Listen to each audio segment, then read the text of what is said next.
क्या देश में धार्मिक बोर्डों की संरचना में बदलाव का वक्त आ गया है?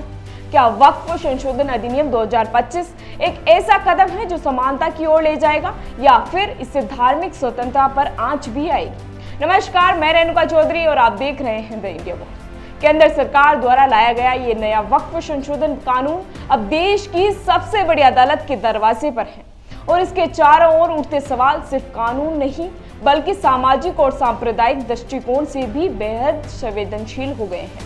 सुप्रीम कोर्ट में बुधवार को 2 घंटे तक इस मामले पर सुनवाई हुई, जहां कई बड़े वकीलों ने सरकार की मंशा पर सवाल भी खड़े किए हैं। गौर करने वाली बात तो यह है कि इस कानून के खिलाफ करीब 75 से भी ज्यादा याचिकाएं दायर हो चुकी हैं। क्या ये आंकड़ा अपने आप में इस कानून की व्यापकता और विवाद का संकेत नहीं देता? ये सवाल लगातार उठता ही नजर आ रहा है। सुप्रीम कोर्ट की 3 जजों की बेंच, जिसमें मुख्य न्यायाधीश संजीव खन्ना, जस्टिस पीवी संजय कुमार और जस्टिस केवी विश्वनाथन शामिल हैं, इस संवेदनशील मामले की गंभीरता से सुनवाई कर रहे हैं। कोर्ट ने केंद्र सरकार से जवाब भी मांगा है, लेकिन इस बीच इस कानून के लागू होने पर तत्काल रोक लगाने से इनकार भी कर दिया गया है।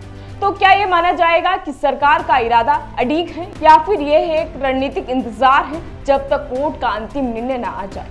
बता दें कि सुनवाई के दौरान जब वरिष्ठ वकील कपिल सिब्बल ने यह तर्क रखा कि अब इस कानून के तहत वक्फ बोर्ड में हिंदुओं को भी शामिल किया जाएगा, तो अदालत ने बेहद तीखा और गहराई से सोचने वाला सवाल भी उठाया। कहा कि क्या केंद्र सरकार तैयार है कि उसी तरह मुसलमानों को भी हिंदू धार्मिक ट्रस्टों में भी शामिल किया जाए? यह सवाल अपने आप में बड़ा और संवेदनशील है, क्योंकि धार्मिक संस्थानों की परंपराएं या पारंपरिक संरचना में भारी हस्तक्षेप को लेकर हमेशा से विवाद हो रहा है। सुप्रीम कोर्ट ने यह भी टिप्पणी की कि हिंदुओं के दान और ट्रस्ट से जुड़ी संस्थाओं में कानून किसी बाहरी धर्म के व्यक्ति को शामिल नहीं किया जा सकता। तो फिर वक्फ बोर्ड में ऐसा क्यों किया जा रहा है? वहीं पूरी तरह इस बहस के बीच देश भर में हो रही हिंसा पर भी कोर्ट ने चिंता जताई है। एसजी तुषार मेहता ने इस पर टिप्पणी करते हुए कहा कि किसी भी तरह की हिंसा से यह संदेश नहीं दिया जाना चाहिए कि अदालत या सरकार पर दबाव बनाया जा सका। तो क्या यह विरोध इन रूपों से वाकई में संवैधानिक प्रक्रिया को प्रभावित करने की कोशिश कर रहा है, या फिर जनता का यह आक्रोश कानून के संभावित प्रभावों का संकेत है? इसी के साथ गुरुवार को फिर से इस मामले की सुनवाई होनी है, जहां याचिकाकर्ता वक्फ बोर्ड के गठन, पुराने वक्फ संपत्तियों के पंजीकरण, गैर मुस्लिम सदस्यों की नियुक्ति और विवादों के समाधान जैसे मुद्दों को अपनी मुख्य दलील रखेंगे। उधर सरकार का कहना है कि यह संशोधन समानता और पारदर्शिता के उद्देश्य से लाया गया है, जबकि याचिकाकर्ता इसे धार्मिक मामलों में अनुचित या हस्तक्षेप मानते हैं।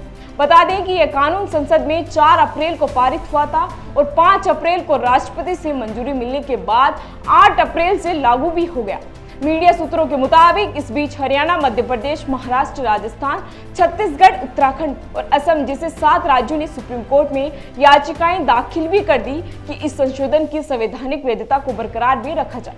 अब सवाल यह है कि क्या सुप्रीम कोर्ट इस अधिनियम को संविधान सम्मत मानेगा, या फिर यह निर्णय एक ऐतिहासिक मोड़ बनकर सबके सामने आएगा? इन सभी सवालों का जवाब तो आने वाले समय में ही सामने आएगा। फिलहाल इसी तरह की जानकारी के लिए बने रहिए हमारे साथ और देखते रहिए द इंडिया।